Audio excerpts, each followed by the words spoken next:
मी आज बदल करणार आहे. सर्वांनी शांतपणे माझ्याकडे ऐकावे ही विनंती. ने मजसी ने परत मातृभूमीला, ने मजसी ने परत मातृभूमीला, सागरा प्राण तळमळला सागरा. या आठ शब्दात प्रगतीश विनवणी करणारे विनायक दामोदर सावरकर यांचा जन्म 28 मे 1883 साली नाशिक जवळील भगूर या गावात झाला. त्यांना लहानपणापासूनच अभ्यासाची शिक्षणाची ओढ होती. त्या काळात भारत ब्रिटिशांच्या सोळंकी राजवटीखाली भरला जात होता. सावरकर हे जवळून पाहत होते. लहान वयातच देशभक्तीची ज्योत त्यांच्या हृदयात पेटली होती. माता माता मरेन पण इंग्रजांविरुद्ध लढेन अशी प्रतिज्ञा त्यांनी लहानपणापासूनच घेतली होती. त्यांचे उच्च शिक्षण पुण्यातील फर्ग्युसन महाविद्यालय येथे झाले. शिक्षण होत असतानाच त्यांनी परदेशी मालावर बहिष्कार घालून परदेशी कपड्यांची होळी केली होती.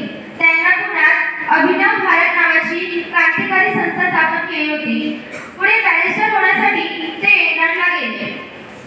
तिथे त्यांनी फ्री इंडिया सोसायटी नावाची संघटना स्थापन केली. इंग्रज सरकारचा त्यावर रोष वाढला होता.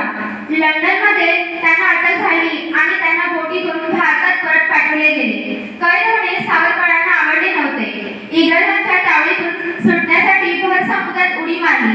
पोहत पोहत ते मार्लेसीस बंदरावर पोहोचले.